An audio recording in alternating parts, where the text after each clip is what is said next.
more or less finished. We'll have just a few more keynote speeches and we're going to finish it up from there. But I thought I'd give like a brief speech, kind of giving like a synopsis, not just of the paper that we all now, I'm sure, are very aware of, but how this corporate greed is the exact cancerous rot that has infected our own societies alongside our education.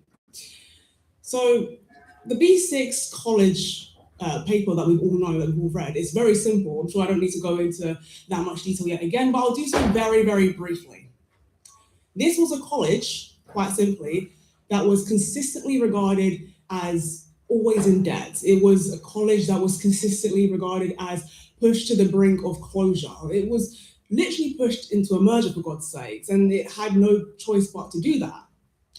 And as a result, I'm sure we're aware, it was pushed into a merger into New City College, and that's where we are today. And honestly, that would be fine if it wasn't for all the consequences, the disastrous consequences that came from that. As we've already discussed, if you were a teacher, for example, good luck, your job was completely just made redundant. If you were a student, your life was more or less put on hold, like your A-levels were scrapped. And if you were a special needs child, someone who, for example, that they depend on mental health, certain funding that is derived from the school, that was just completely cut. And it was so bad to the very extent to where teachers and students alike all equally said that it felt as though their trust was completely broken, demolished, spat on. And though I say this, obviously this is horrific, I don't want you to think that, oh, this was some freak accident, because obviously this was terrible whatsoever. This is the system working was intended to. This was the system this is exactly what happens when the system utilizes or sees education, and instead of using it as a tool, it sees it as nothing but a spreadsheet. And so as a result of that, that's exactly why we're all here. That's why I'm here speaking with you guys today.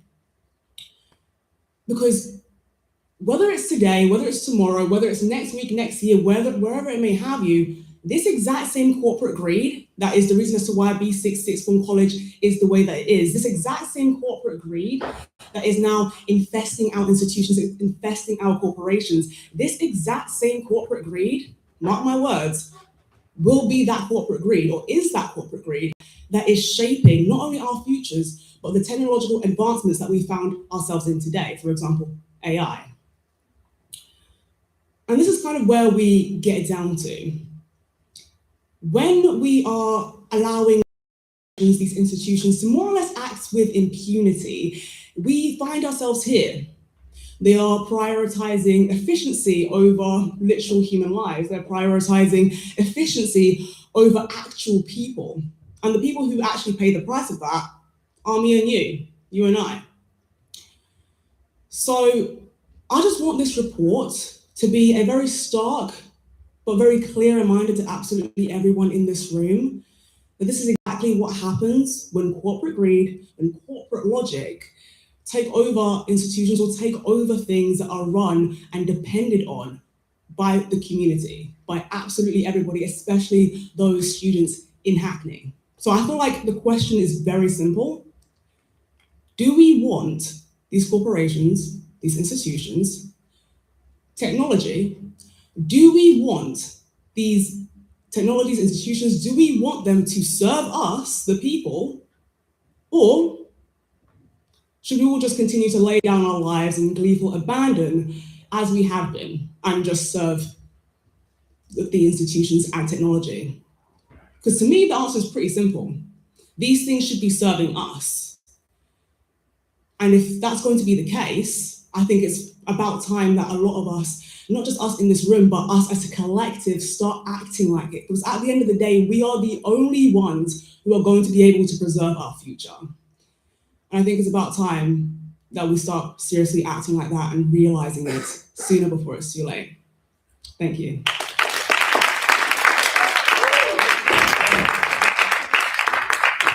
We are now going to also give you guys to the next speaker, Lamaya. She's coming down from some, there we go, there she is. There, she's coming down right now. Thank you. Can I just have a warm welcome for Lamaya?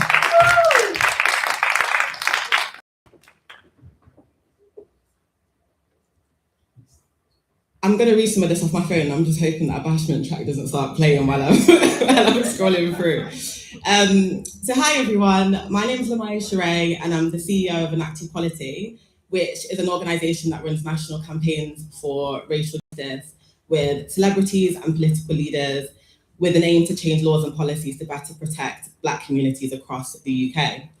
It's through that work that we set up the Parliamentary Group for Race Equality in Education, which is chaired by Diane Abbott, who was here today.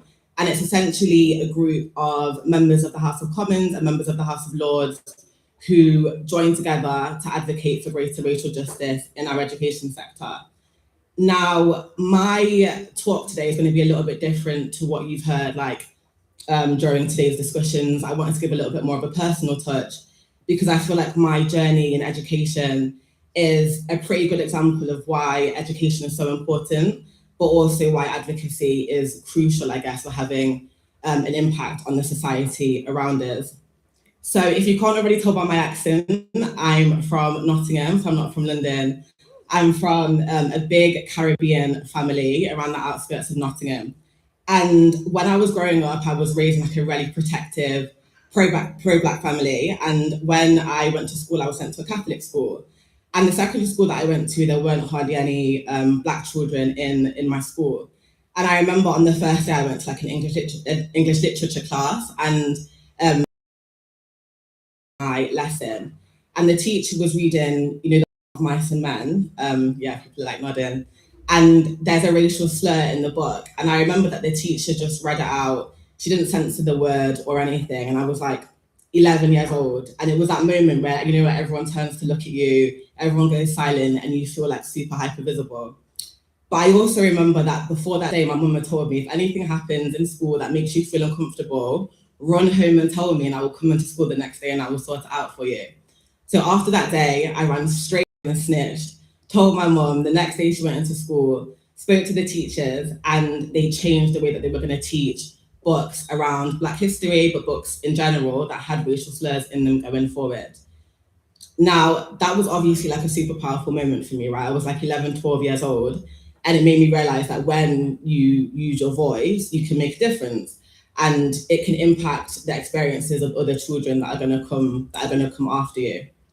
So fast forward a few years, I realized that I wanted to get involved in politics to basically shape experiences so that other Black children don't have similar or don't face similar barriers to me that I had gone through during my education. I went and studied politics and got my first full-time job in Parliament when I was like 20 years old. It was a placement year and it was super competitive. It was a full-time job, so I moved to London by myself. And I remember I was paid like 16K a year, but I thought I was balling. I thought I'd made it.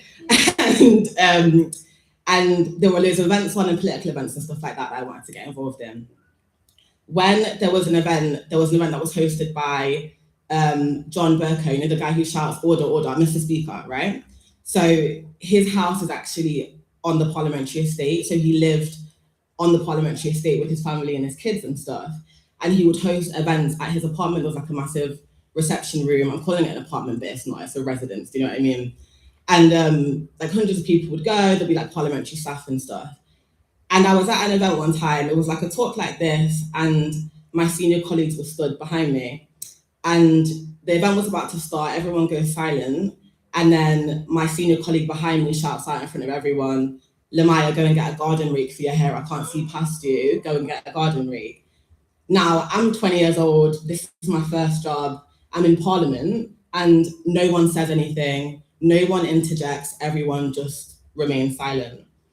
This time I can't run home and grab my mum. Do you know what I mean? I'm living in London by myself, didn't know what to do. But I do go home and I research the department. I find out who her manager is, and then I find out who the director of the department is. And I'm like, let me risk it. And I reported her, even though I was only 20 and I was gonna risk like, you know, my future career. I reported her, an investigation happened, and I never saw the woman again, luckily.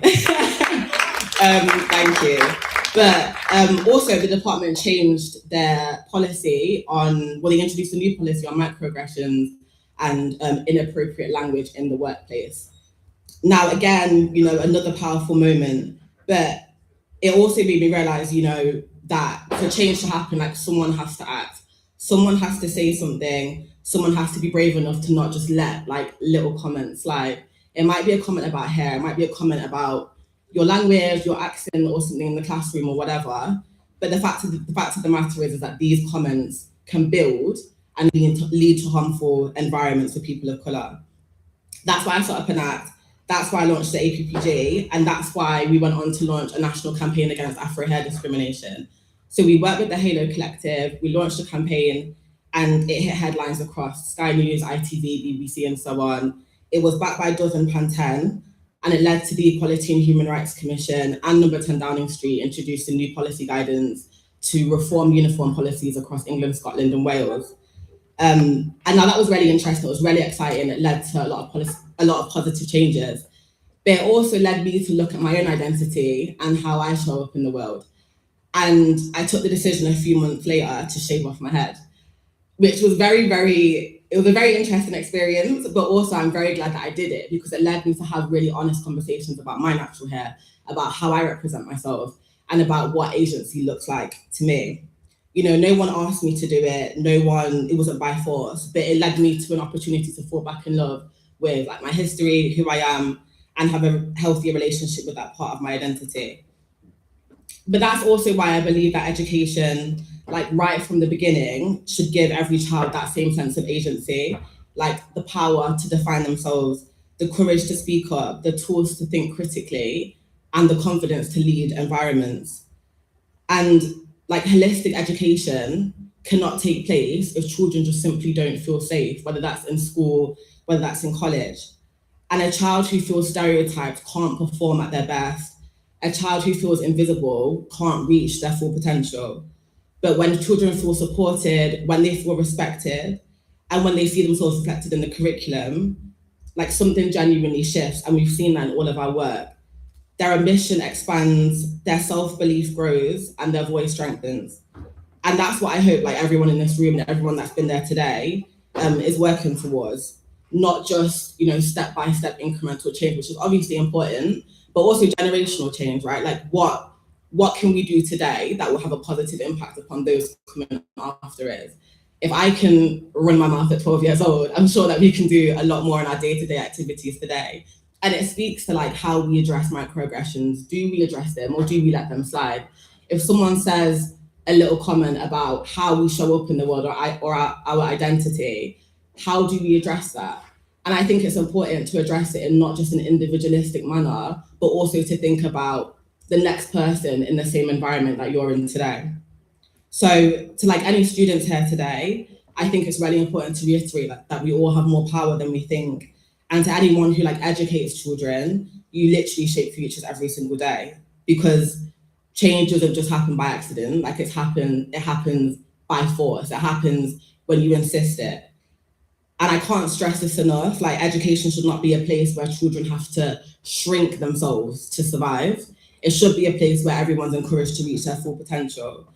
And the responsibility doesn't just sit with like one person or with one teacher or with one campaign or even with one government announcement, but it sits with every single one of us. And I hope, if anything, that that's just something that sticks with us today. So thank you.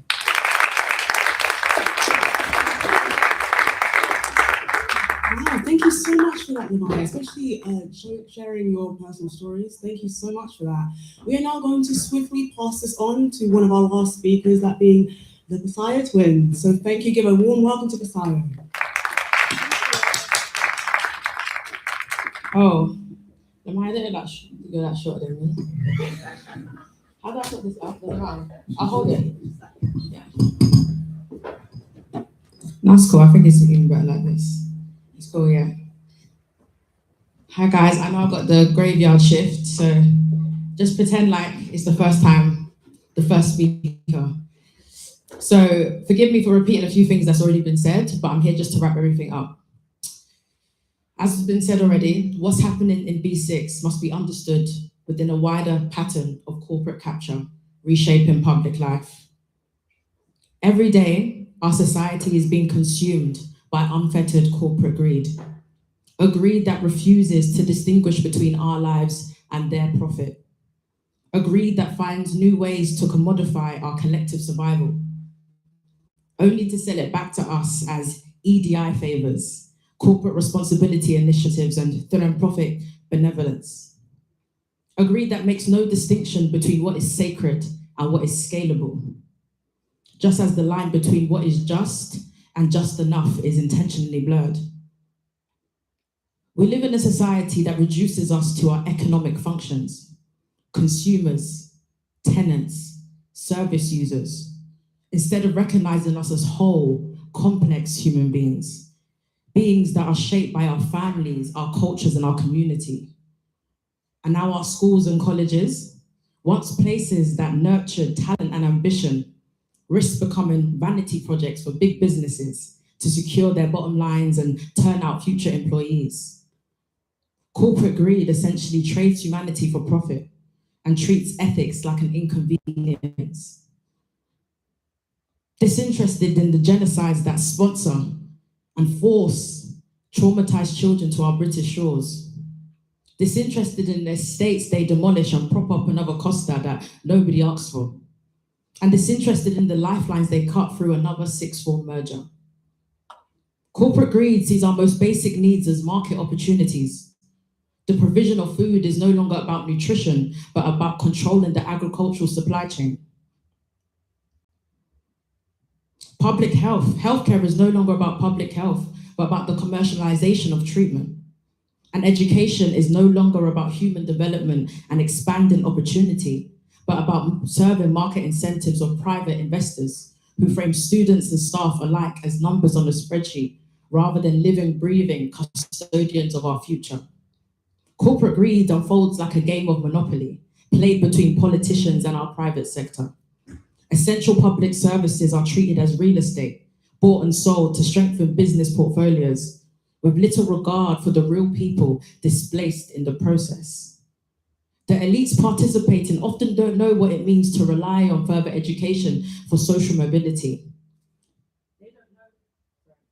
They don't know what it's like to be without a safety net when the invisible hand shifts its commercial priorities, reshaping and restricting curriculums in ways that disproportionately disadvantage global majority students, forcing schools to choose between staying open and staying accountable. But just like schools, our society cannot serve two masters. To understand how corporate greed operates, we must first name the ideologies that permit it in the first place: capitalism and neoliberalism. And as you can probably tell, I'm not a fan of either.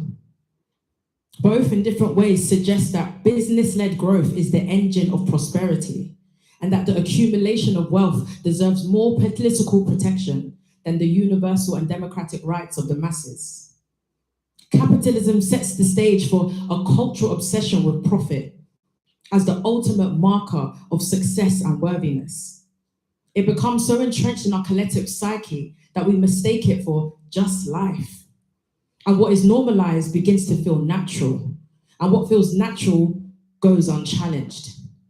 Critiquing capitalism becomes reframed as criticizing ambition itself, breeding competitiveness amongst neighbors and demonizing the values that do not worship profit.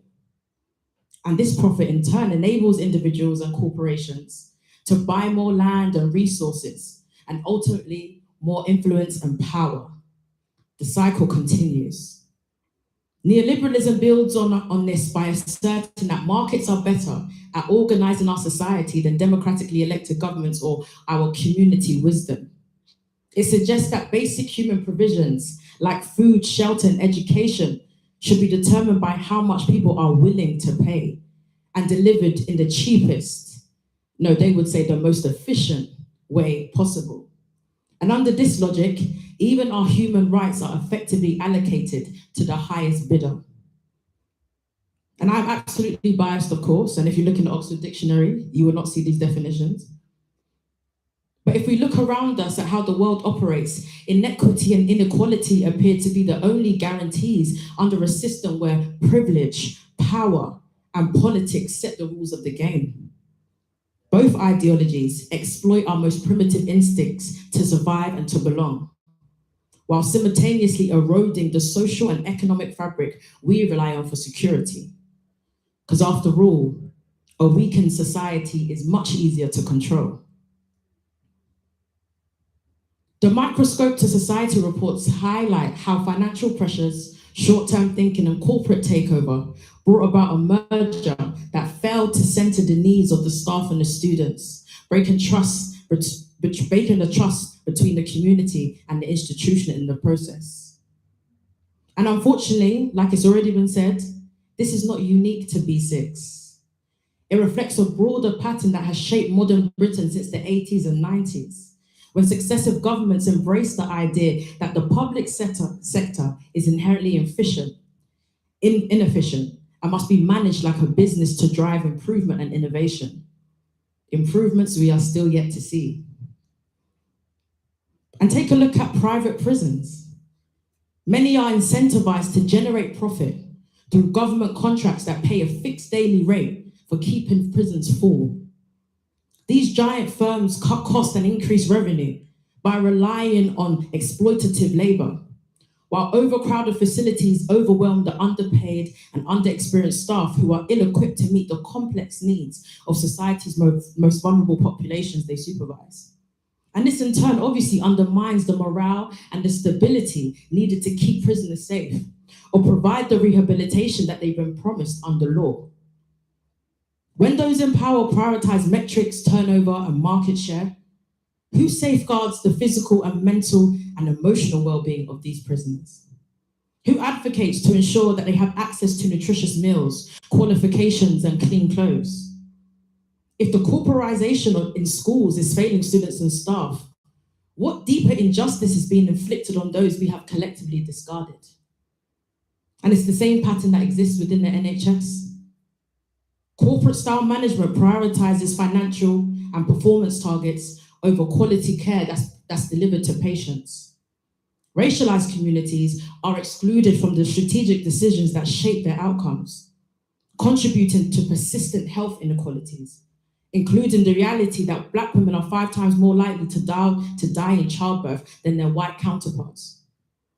Not because they do not speak up, but because their needs are sidelined in rooms where power is concentrated in the hands of executive boards, detached from the realities of underrepresented communities.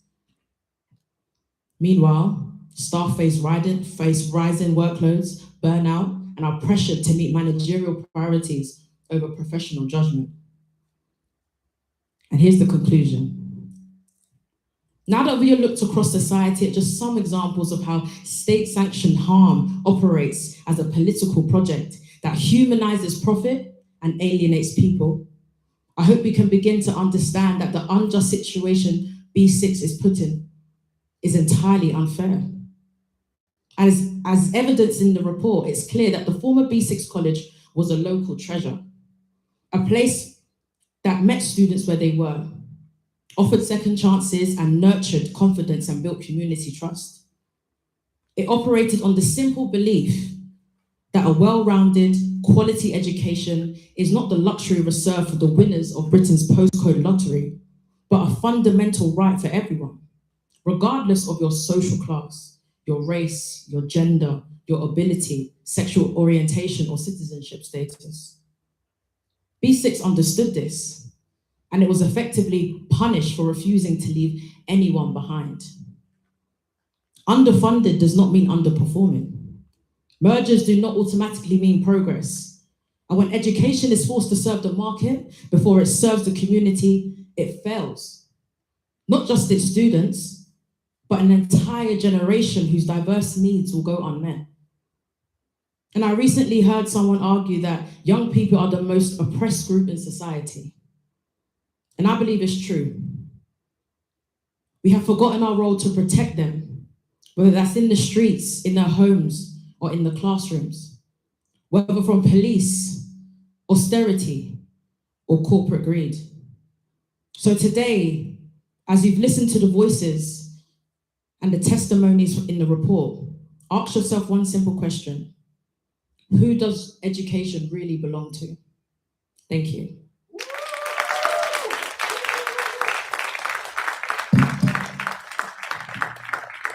Wow, thank you so much, Ms. Cyrus.